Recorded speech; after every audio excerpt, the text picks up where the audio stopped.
Hello बच्चों, welcome back to my channel concept of physics by Anurag sir.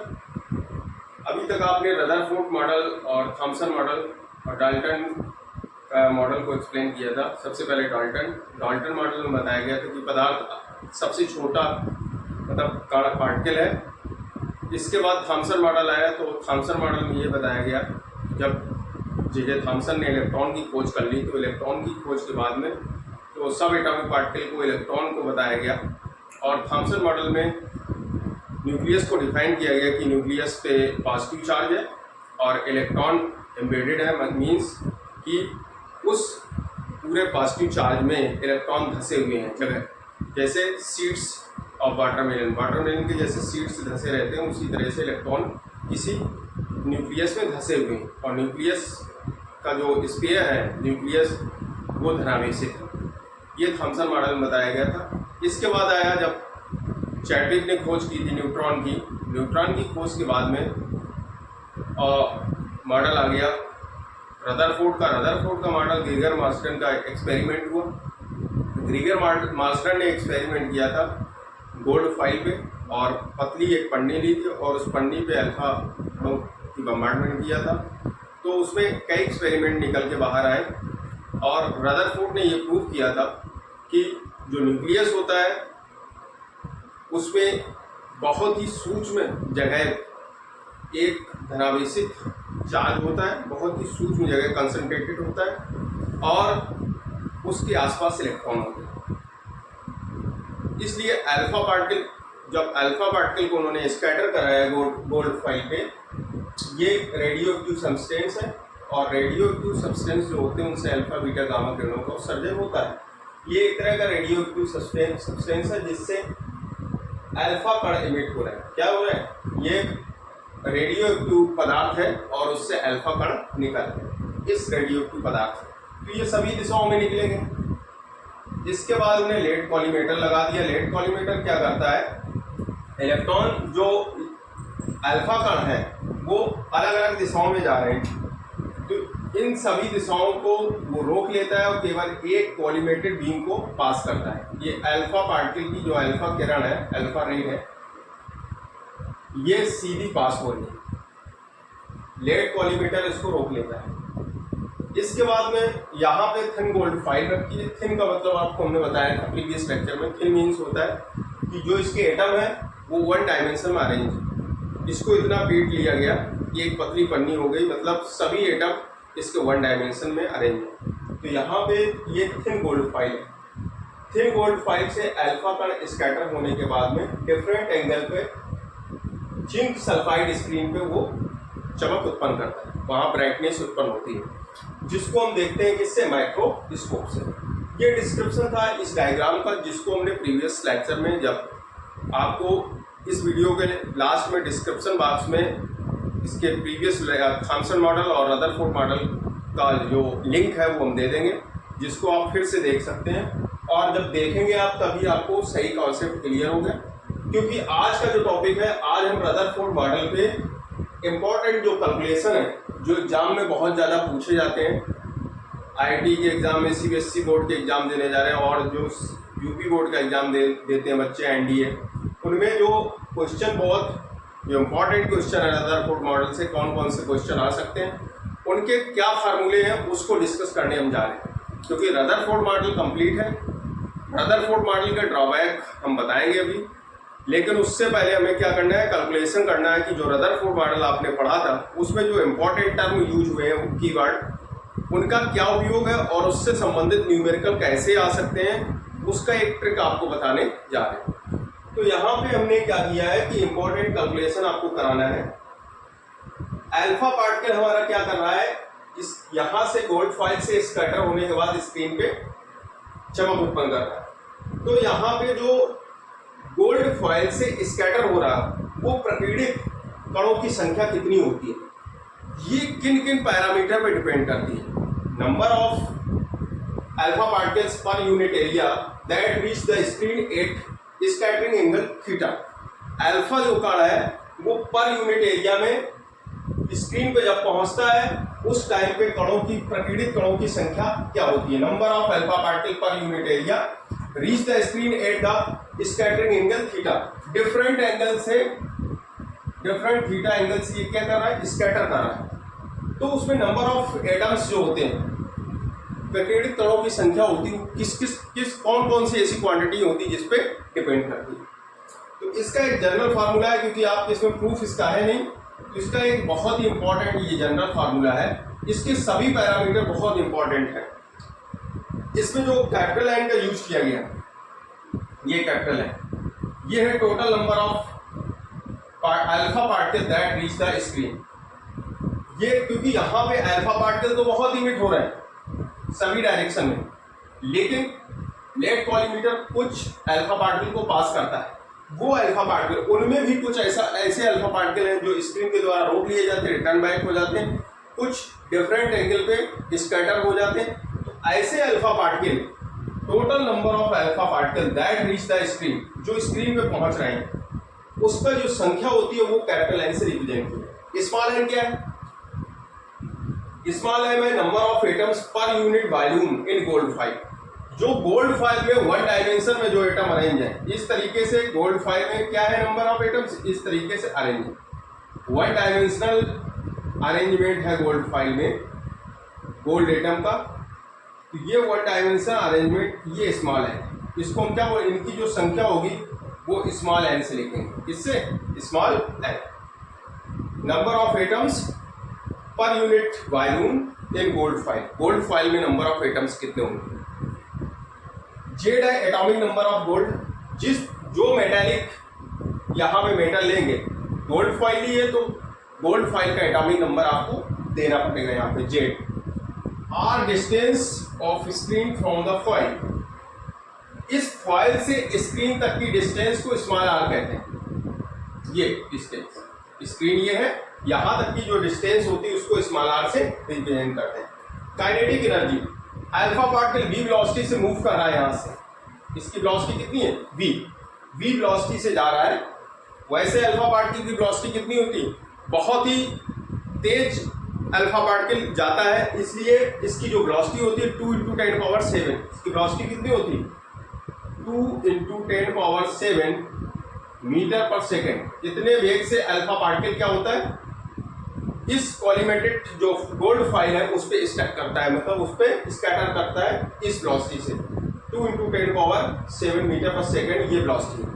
Maximum velocity इसकी है 2 × 10⁻⁷ metre पर second. इस वेलोसिटी से अल्फा पार्टिकल मूव करता है और इस कॉलीमेटेड बीम से पार होता हुआ किस पे गिरता है, इस थिन गोल्ड फाइल पे इंसिडेंट करता है। इंसिडेंट होने के बाद में वो स्कैटर होता है डिफरेंट डायरेक्शन में। तो स्कैटर जो नंबर ऑफ एटम्स है, उनकी प्रकीर्णित कणों की संख्या एन थीटा से रिप्रेजेंट की गई। काइनेटिक एनर्जी को हम किससे निकालेंगे, इसकी काइनेटिक एनर्जी निकलेगी, वो निकलेगी ½ mv² से। एम क्या है, M alpha, mass of the alpha particle. T है थिकनेस, टी क्या है, थिकनेस ऑफ अल्फा पार्टिकल्स। अब इसमें आप देख सकते हैं एन थीटा जो होगा वो proportional to number of atoms हो जाएगा। N theta number of thickness की, ये सबसे इंपॉर्टेंट फार्मूला है। जो एन थीटा होता है, एन थीटा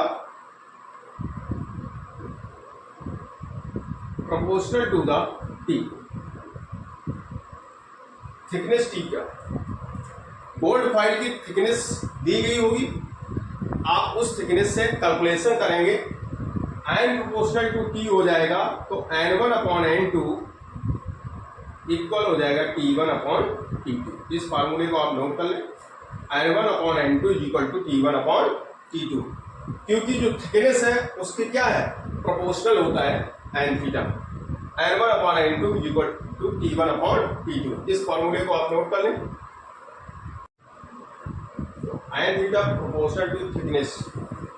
एन जो थीटा है नंबर ऑफ प्रकीर्णित कणों की जो संख्या होती है, नंबर ऑफ स्कैटर्ड जो पार्टिकल्स हैं अल्फा पार्टिकल्स, ये क्या होते हैं, N directly proportional to thickness. ठीक है, तो यहां से एक फार्मूला बनता है n1/n2 इक्वल T1/T2। दूसरा N directly proportional to N क्या है, number of atoms per unit area in gold foil, और एन क्या है, कैपिटल एन जो एन थीटा है, ये प्रकीर्णित कणों की संख्या। प्रकीर्णित कणों की संख्या गोल्ड फॉइल के यूनिट एरिया में नंबर ऑफ एटम्स कितने हैं उसके भी प्रोपोर्शनल होती है। तो यहाँ से भी आप रिलेशन निकाल सकते हैं। सबसे इंपॉर्टेंट रिलेशन ये है। और एन डायरेक्टली प्रोपोर्शनल टू होता है जेड। जेड क्या है, atomic number. Atomic number gold foil का एटॉमिक नंबर कितना होगा उसको लिख देंगे। इसके बाद में सेकंड इसका है जो एन थीटा है वो proportional to inversely proportional to R. मतलब क्या है, अगर गोल्ड फॉइल की जो स्क्रीन और गोल्ड फाइल के बीच में डिस्टेंस को इंक्रीज करेंगे अगर, तो नंबर ऑफ स्कैटर्ड पार्टिकल्स की जो संख्या होगी वो कम हो जाएगी। दोनों के बीच में अगर ये डिस्टेंस को इंक्रीज करेंगे तो ये डिस्टेंस अगर इंक्रीज हो जाएगी तो प्रकीर्णित कणों की संख्या क्या हो जाएगी, कम हो जाएगी। इसके बाद में एक रिलेशन है N theta directly proportional to inversely proportional to kinetic energy. Kinetic energy का स्क्वायर है, मतलब क्या हुआ यहाँ पे, kinetic energy n theta number of atoms alpha particle per unit area reach the screen at scattering angle theta, it is inversely proportional to kinetic energy. Kinetic energy होती है 1/12 mv²। Alpha particle के लिए m alpha, v is the velocity. तो यहाँ भी ये पता चल रहा है कि अगर कोई भी अल्फा पार्टिकल है या अल्फा पार्टिकल के अलावा कोई और पार्टिकल स्कैटर्ड करता तो जिसका मास ज़्यादा होगा उसके स्कैटर्ड कण जो पार्टिकल्स हैं प्रकीर्णित कणों की संख्या है कम होगी। एम की वैल्यू ज़्यादा होगी तो प्रकीर्णित कणों की संख्या कम होगी। इसके बाद में सबसे इंपॉर्टेंट इसका जो टर्म है वो ये है, जो प्रकीर्णित कणों की संख्या एन थीटा है ये इनवर्सली प्रोपोर्शनल टू साइन की पावर 4 थीटा/2। ये सबसे इंपॉर्टेंट है। इसमें नंबर ऑफ एटम्स और थीटा के बीच में अगर प्लॉट निकालें तो ये प्लॉट की शेप क्या होगी, बहुत ज़्यादा पूछा जाता है एग्जाम में। अगर इसका ग्राफ प्लॉट करें एन थीटा और थीटा के बीच में ग्राफ प्लॉट करें तो ये ग्राफ की शेप क्या होगी, उस शेप को हमें डिफाइन करना है। ग्राफ की शेप क्या हो जाएगी, एन थीटा अगर 0 रखेंगे, थीटा इक्वल टू 0 यहां से स्टार्ट होगा तो 0 पे क्या होगा, इन्फिनिटी 1/0। साइन 0 की वैल्यू 0 होती है तो साइन 0 जब 0 हो जाएगा तो उस टाइम पे नंबर ऑफ कणों जो एन थीटा है प्रकीर्णित कणों की संख्या क्या हो जाएगी, इनफाइनाइट। मतलब हमारा ग्राफ कहाँ से चलेगा, यहाँ से चलेगा इनफाइनाइट से। इसके बाद 0 पे इनफाइनाइट है। जैसे जैसे थीटा की वैल्यू बढ़ेगी और मैक्सिमम वैल्यू कितनी होगी थीटा की, यहाँ पे तो 0 हो जाएगी और इस जगह पे क्या होगी 180, 0 to 1। तो थीटा इक्वल टू अगर यहाँ पे 180 रखेंगे तो साइन 90 की वैल्यू क्या हो जाएगी 1, तो एन थीटा की वैल्यू 1 पे जाएगी। तो यहाँ पे अगर 1 है यहाँ थीटा इक्वल टू तो ये वैल्यू, तो यहाँ से ग्राफ अगर हम प्लॉट करेंगे तो ग्राफ क्या बनेगी, इनफाइनाइट से आता हुआ इस तरीके से कर्व हो जाएगा। तो ये ग्राफ मिलेगा क्योंकि ये यहाँ पे वैल्यू कितनी है, theta equal to 1, n theta पे वैल्यू यहाँ कैलकुलेट कर सकते हैं। ये साइन की पावर इनवर्सली प्रोपोर्शनल टू बहुत अच्छा रिलेशन है, यहाँ पे एग्जाम में बहुत ज़्यादा आता है। प्रकीर्णित कणों की संख्या जो होती है इनवर्सली प्रोपोर्शनल टू साइन की पावर 4 थीटा/2। इसको और भी ये लिख सकते हैं n theta proportional to cosec 4 थीटा/2। ठीक है, तो इसका आप स्क्रीनशॉट ले लें। आपको एटम का साइज कंप्लीट करना है तो यहाँ पे नाभिकीय आकार कितना होगा, न्यूक्लियर डायमेंशन कंप्लीट करनी है। तो इस कैलकुलेशन में आपको एक बहुत इंपॉर्टेंट कॉन्सेप्ट ध्यान देना होगा। इंटर एटॉमिक डिस्टेंस को आपने पढ़ा होगा प्रीवियस क्लास में 11th में। तो इंटर एटॉमिक सेपरेशन होता क्या है, यहाँ पे क्या है कि अल्फा पार्टिकल v वेलोसिटी से मूव कर रहा है। इस कोई भी रेडियोएक्टिव सब्सटेंस है, इस रेडियोएक्टिव सब्सटेंस से ये अल्फा पार्टिकल v वेलोसिटी से जा रहा है, अल्फा पार्टिकल ये अल्फा खाना है और इसकी वेलोसिटी कितनी है v, ये v वेलोसिटी से मूव कर रहा है। अब यहाँ पे कोई भी गोल्ड फॉइल का इस जगह पे गोल्ड एटम, गोल्ड एटम, ये गोल्ड कोई भी एटम ले सकते हैं, गोल्ड एटम है। यहाँ पे ये न्यूक्लियस है और न्यूक्लियस पे क्या होता है, पॉजिटिव चार्ज। गोल्ड एटम का पॉजिटिव न्यूक्लियस। अल्फा पार्टिकल हमारा क्या होता है, ये भी पॉजिटिवली चार्ज होता है, ये भी क्या है, पॉजिटिवली चार्ज। पॉजिटिव चार्ज इस पे भी है, positive charge, positive charge alpha particle है। अब ये क्या करेगा, जब ये अल्फा पार्टिकल इस कॉलीमेटेड बीम से निकलेगा, ये जो कॉलीमेटेड बीम लेड कॉलीमेटर लगा के यहाँ से जब पास करेगा अल्फा पार्टिकल, और इस जगह पे गोल्ड फॉइल के एटम, कई एटम यहाँ अरेंज है, किसी एक एटम से टकराएगा। एटम क्या है, अरेंजमेंट, न्यूक्लियस और इलेक्ट्रॉन का एक अरेंजमेंट है, वही तो एक एटम। एटम का फॉर्म क्या है, उसमें न्यूक्लियस होना चाहिए और डिफरेंट ऑर्बिट में इलेक्ट्रॉन होना चाहिए। तो यही जो यहाँ पे एटॉमिक जो अरेंजमेंट है वो ये है, एटम के जो सेंटर में वो पॉजिटिव चार्ज है। तो इस पॉजिटिव चार्ज से जब ये अल्फा पार्टिकल अगर यहाँ से जा रहा है तो ये जिस डिस्टेंस तक जाने के बाद रिफ्लेक्ट करेगा, तो ये जो डिस्टेंस होगी वो क्लोजेस्ट डिस्टेंस है, इसी को निकटतम दूरी कहते हैं। मतलब जहाँ तक अल्फा पार्टिकल हमारा फ्रीली चला जाए तो इस पॉइंट पे, और यहाँ से उसमें क्या लगेगा, रिपल्सन लगेगा, क्योंकि पॉजिटिव चार्ज को क्या करते हैं, रिपेल करते हैं, प्रतिकर्षित करते हैं। तो जब कोई अल्फा पार्टिकल यहाँ तक आएगा और न्यूक्लियस के पास आने से पहले वो रिफ्लेक्ट हो जाएगा, क्योंकि उस पर फोर्स लगेगा। तो ऐसा अल्फा पार्टिकल जब फोर्स उस पर अप्लाई हो, उससे पहले की जो डिस्टेंस होगी उसी को हम निकटतम दूरी कहते हैं। मतलब वही डिस्टेंस हमारी कहलाती है न्यूक्लियर डायमेंशन, वहाँ से हम कैलकुलेट करते हैं, उसको बोलते हैं नियरेस्ट अप्रोच डिस्टेंस। निकटतम दूरी होती है, वो नियरेस्ट अप्रोच डिस्टेंस जो होगी उसी को हमें क्या करना है, कैलकुलेट करना है यहाँ पे। तो नियरेस्ट अप्रोच डिस्टेंस को कैसे कैलकुलेट करेंगे, मान लिया सपोज दैट अल्फा पार्टिकल पे चार्ज कितना होता है, यहाँ पे ये हो गया पॉजिटिव, ये अल्फा पार्टिकल है। तो इस अल्फा पार्टिकल इन दोनों के बीच डिस्टेंस आर, ये डिस्टेंस आर हमें कैलकुलेट करनी है, यही डिस्टेंस आर को हमें कैलकुलेट करना है। तो ये अल्फा पार्टिकल है, अल्फा पार्टिकल पे चार्ज कितना है, चार्ज ऑन अल्फा पार्टिकल आपको पता होगा, अल्फा पार्टिकल पे चार्ज कितना होता है, charge on alpha particle, alpha particle पे आवेश, क्योंकि अल्फा पार्टिकल होता है 2He4, नंबर ऑफ इलेक्ट्रॉन्स कितने होते हैं, 2। तो Q equal to Q alpha कितना होता है इस पे, 2E।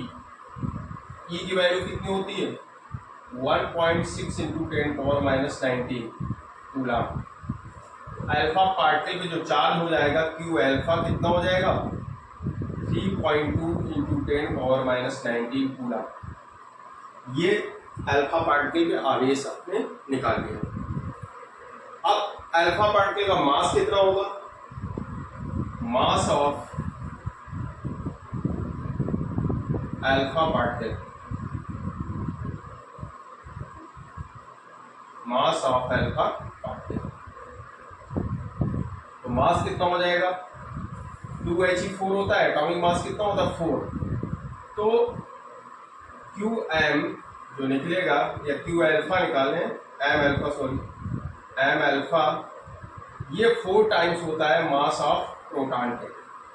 और प्रोटॉन का मास सबको पता होगा, प्रोटॉन का मास कितना होता है, 4 इंटू प्रोटॉन का मास होता है 1.67 इंटू 10⁻672 इंटू 10⁻⁻27। तो ये वैल्यू यहाँ पे निकल आएगी। तो एम अल्फा का जो मास होगा वो मास कितना हो जाएगा, यहाँ से कैलकुलेट करेंगे तो या एम अल्फा जो निकलेगा वो 6.68 इंटू 10⁻⁻27 kg में, किलोग्राम। ये मास होता है अल्फा पार्टिकल का। अब आपको यहाँ पे काइनेटिक एनर्जी कैलकुलेट करना है। काइनेटिक एनर्जी कितनी हो जाएगी, 1/2 m अल्फा, अल्फा पार्टिकल पे मास और अल्फा पार्टिकल की वेलोसिटी v²। तो यहाँ से क्या निकल आएगा, m अल्फा v²। जब कोई अल्फा पार्टिकल मूव करता है तो उसकी वेलोसिटी कितनी होती है, 2 × 10⁻⁷। m अल्फा की वैल्यू यहाँ पे दी गई है 1/2 6.68 × 10⁻⁻27 इंटू v है 2 × 10⁻⁷ स्क्वायर mv²। अब इसको आप कैलकुलेट कर लेंगे तो कैलकुलेशन के बाद में जो इसकी वैल्यू मिलेगी, ये मिलेगी जो इसकी काइनेटिक एनर्जी आएगी, ये काइनेटिक एनर्जी आ जाएगी 1.2 × 10⁻12 जूल। कैलकुलेशन आप कर लेना और कमेंट करके ज़रूर बताना कि कैलकुलेशन में ये वैल्यू रखने के बाद कितना है, कमेंट में आप जरूर लिखना। तो ये काइनेटिक एनर्जी इसकी आएगी 1.2 × 10⁻12 जूल। इतनी काइनेटिक एनर्जी से इलेक्ट्रॉन यहाँ से मूव कर रहा है, इस काइनेटिक एनर्जी से। जब वो क्लोजेस्ट डिस्टेंस पे पहुंच जा रहा है इसके न्यूक्लियस के, तो इलेक्ट्रॉन क्या यहाँ पे अल्फा पार्टिकल क्या कर रहा है, अल्फा पार्टिकल यहाँ पे मूव कर रहा है, यहाँ से दूसरी डायरेक्शन में स्कैटर हो जाता है। तो वो क्लोजेस्ट डिस्टेंस जहाँ तक वो न्यूक्लियस के पास पहुंच रहा है और न्यूक्लियस का फोर्स उस पर फोर्स का अनुभव नहीं कर रहा है, उससे पहले वो जहाँ से टर्न कर रहा है, तो वहाँ तक की जो डिस्टेंस होती है उसी को हम निकटतम दूरी कहते हैं। तो वो निकटतम जो दूरी हो जाएगी वो कितनी हो जाएगी, यहाँ पे उसी को हमने r से डिनोट किया। लेकिन इसी पॉइंट पे जब अल्फा पार्टिकल इस पॉइंट पे जाने, कोई भी पार्टिकल है वो मूव कर रहा है, उसको किसी और डायरेक्शन में जब टर्न करना है, तो उस पॉइंट पे जो उसकी काइनेटिक एनर्जी होगी वो किस में कन्वर्ट हो जाएगी, potential energy. Kinetic energy converted to potential energy. तो इस पॉइंट पे आने के बाद में जो काइनेटिक एनर्जी होगी इस पार्टिकल की, वो पोटेंशियल एनर्जी में कन्वर्ट हो जाएगी। वो डिस्टेंस जहाँ पे काइनेटिक एनर्जी जो गतिज ऊर्जा है स्थितिज ऊर्जा में बदल जाती है, उसी डिस्टेंस को हम बोलते हैं, वही न्यूक्लियर डायमेंशन यहाँ पे आ जाता है, उसका नापी आकार वहीं से हम कैलकुलेट कर सकते हैं। तो एक निश्चित डिस्टेंस होती है, वहाँ पे क्या होता है, काइनेटिक एनर्जी हमारी कन्वर्ट हो जाती है पोटेंशियल एनर्जी में। आप ये कैलकुलेशन कर लीजिएगा, इसका फिर नेक्स्ट आगे का स्टेप हम कराते हैं। ये अल्फा पार्टिकल का है और इस closest distance of closest approach, निकटतम पहुंच दूरी इसको कहते हैं, जहाँ पे अल्फा पार्टिकल हमारा डिफरेंट डायरेक्शन में स्कैटर हो जाता है। तो इस न्यूक्लियस से इसकी जो डिस्टेंस होगी, इस पॉइंट पे जो इसकी काइनेटिक एनर्जी होगी, जिस एनर्जी से ये यहाँ तक आ रहा है, तो मूव करता हुआ v वेलोसिटी से आ रहा है, इसके कारण इस पे जो काइनेटिक एनर्जी होती है वो ½ mv², गतिज ऊर्जा होगी। जब इस पॉइंट पे आएगा तो वहाँ से ये पोटेंशियल एनर्जी में कन्वर्ट होगी। तो काइनेटिक एनर्जी जब पोटेंशियल एनर्जी में कन्वर्ट हो जाती है जिस पॉइंट पे, उसी को बोलते हैं हम निकटतम दूरी, मतलब डिस्टेंस ऑफ क्लोजेस्ट अप्रोच। अब इस डिस्टेंस ऑफ क्लोजेस्ट अप्रोच को हमें निकालने के लिए क्या करना है, यहाँ से आपको क्या करना है, कैलकुलेशन करेंगे। जो काइनेटिक एनर्जी हमारी कन्वर्ट हो जाएगी पोटेंशियल एनर्जी में, और पोटेंशियल एनर्जी का फार्मूला हमने इलेक्ट्रोमैग्नेटिक में पढ़ा था, क्या था, इलेक्ट्रिसिटी के लिए 1/4 pi epsilon naught Q1 × Q2 upon R। अब Q1 कितना है, Q1 इक्वल टू दिया गया है 2E और Q2 इक्वल टू क्या दिया गया है, JD। तो यहाँ पे हो जाएगा काइनेटिक एनर्जी जो हो जाएगी equal to potential energy, it is equal to the 1/4 pi epsilon naught 2eq1 × JD upon R। इसी को लिख सकते हैं 1/4 पाई एप्सिलॉन नॉट, इसी को लिखेंगे 2ZE × E² अपॉन R। तो डिस्टेंस ऑफ क्लोजेस्ट अप्रोच कितनी हो जाएगी, R इक्वल टू निकल आएगा 2ZE square upon 4 pi epsilon not into kinetic energy. तो अभी आपने क्या किया था, काइनेटिक एनर्जी का कैलकुलेशन किया था, तो उस काइनेटिक एनर्जी की वैल्यू यहाँ पे रख देंगे। और गोल्ड के लिए जेड की वैल्यू कितनी होगी, फॉर गोल्ड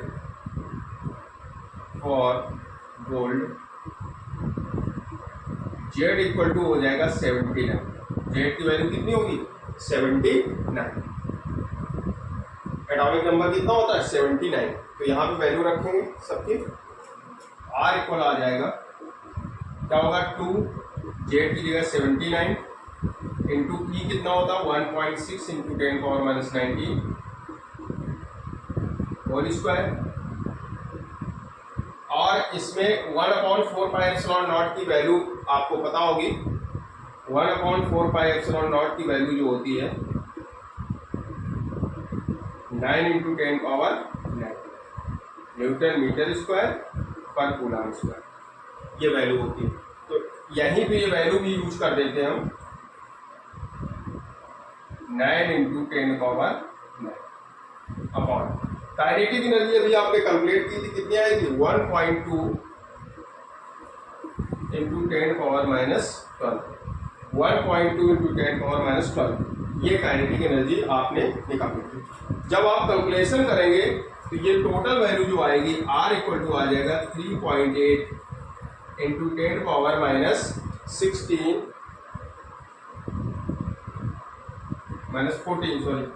-16 इंटू जेड। अब जेड की वैल्यू आपके सामने है। जेड का कैलकुलेशन हमने जो जेड की वैल्यू रखी है, अगर यहाँ पे जेड लेके आप कैलकुलेशन कर लें तब भी कोई दिक्कत नहीं। फिर बाद में आप जेड की वैल्यू रख देंगे यहाँ पे 3.8 इंटू 10⁻16 इंटू 79। ये कैलकुलेशन जब आप करेंगे तो ये वैल्यू जब आ जाएगी, ये लगभग वैल्यू आएगी R approximately equal to the 8 into 10⁻14 metre. 8 into 10⁻14 metre. इतनी मीटर पे यही क्लोजेस्ट डिस्टेंस है। ऑप्शन में केवल इतना भी आ सकता है कि निकटतम पहुंच दूरी, अगर कोई भी अल्फा पार्टिकल किसी जो भी गोल्ड फॉइल है उस पर स्कैटर कर रहा है, तो उसकी निकटतम पहुंच दूरी कितनी होगी, closest distance of closest approach कितनी होगी, तो उस डिस्टेंस की जो वैल्यू होगी वो कितनी हो जाएगी 8 इंटू 10⁻14। कैलकुलेशन का मेन यहाँ पे कॉन्सेप्ट क्या है कि डिस्टेंस जो क्लोजेस्ट डिस्टेंस वो होती है, जो निकटतम पहुंच दूरी वो होती है जब अल्फा पार्टिकल वी वेलोसिटी से मूव करता है, उसके पास काइनेटिक एनर्जी होती है 12 mv²। वो काइनेटिक एनर्जी जिस डिस्टेंस पे न्यूक्लियस के पास जिस डिस्टेंस से, वही kinetic energy 12 mv² potential energy में कन्वर्ट हो जाती है, स्थितिज ऊर्जा में परिवर्तित हो जाती है। उसी तक, वहाँ तक की जो डिस्टेंस होती है उसको बोलते हैं निकटतम पहुंच दूरी, डिस्टेंस ऑफ क्लोजेस्ट अप्रोच। और ये क्लोजेस्ट अप्रोच हमने कॉन्सेप्ट लिया है kinetic energy equal to the potential energy. तो पोटेंशियल एनर्जी से 1/4 pi epsilon naught Q1 Q2 upon R।